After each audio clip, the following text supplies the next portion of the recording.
Apa ini game fitnah-fitnah? Setiap 5 tahun sekali kita sudah ada fitnah. Dan pakai data itu bayar. Pakai data itu pakai uang. Tips dan trik yang ketujuh adalah dengan memainkan intonasi. Intonasi ketika kita berbicara itu mempunyai pengaruh yang sangat besar ketika kita melakukan webinar. Kenapa? Karena kita tidak memungkiri bahwa setiap peserta webinar itu orangnya macam-macam. Ada yang memang dia benar-benar mendengarkan, melihat, memperhatikan. Ada yang dia cuma mematikan kamera, kemudian dia mendengarkan sambil melakukan sesuatu. Kalau intonasi kita tidak variatif dan kita tidak memainkan intonasi, itu akan membuat suaranya menjadi datar-datar saja. Intonasinya biasa-biasa aja dan pesannya akhirnya kurang tersampaikan. Tetapi jika intonasi kita berbeda, itu akan membuat orang lain, wah, apa ini, apa ini, apa ini. Orang akan mau lebih mendengarkan. Kalau teman-teman tahu, lihat, mungkin pernah melihat ya, kalau tahu dan pernah melihat Majelis Lucu Indonesia. Tapi bohong. Itu tadi adalah simulasi, minta maaf. Simulasi. Di situ tretan muslim biasanya sering memainkan intonasi sambil tangannya seperti ini, dan nanti Coki Pak Dede dia yang akan tertawa. Itu yang akan membuat videonya menjadi lebih lucu. Karena yang satu memainkan intonasi seperti kemarin di Rewind Indonesia. Bagaimana tretan muslim berbicara bahwa apa ini game fitnah-fitnah? Setiap 5 tahun sekali kita sudah ada fitnah. Ngapain ada gamenya? Nah, itu termasuk memainkan intonasi. Ya, itu contohnya tips yang ketujuh. Tips yang kedelapan adalah dengan mengoptimalkan ekspresi kita.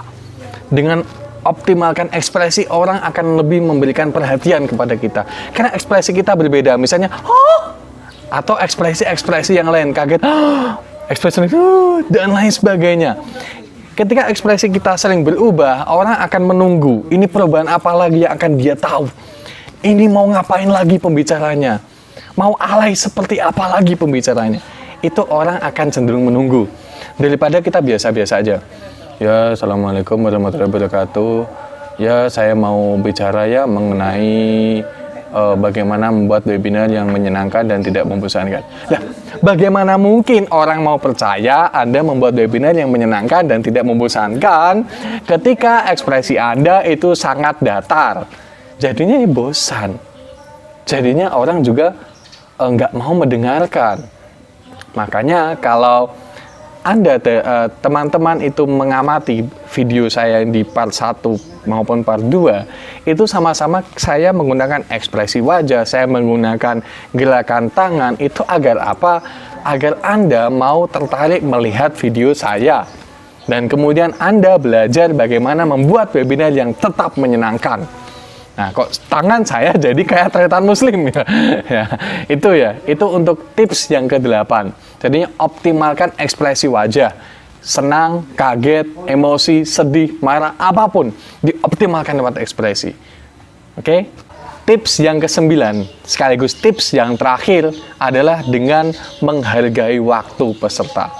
Ingat, webinar itu waktunya sangat terbatas, kecuali jika memang kita itu sudah menjadwalkan webinarnya dari jam 12 malam sampai dengan jam 12 malam lagi.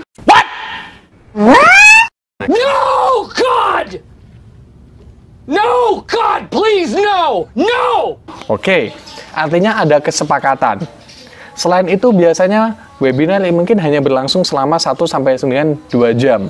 Atau mungkin tiap pembicara itu hanya 30 menit misalnya. Nah, mengapa kita harus menghargai waktu peserta?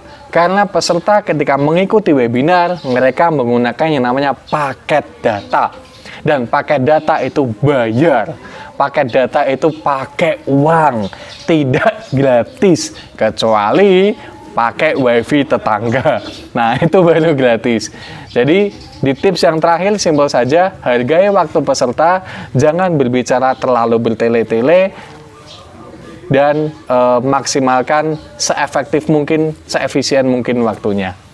Terima kasih, itu 9 tips dan trik dari saya mengenai bagaimana membuat webinar yang tidak membosankan dan webinar yang menyenangkan. Sekian dari saya Alif Motivamor. Terima kasih dan sampai jumpa di tips dan trik selanjutnya.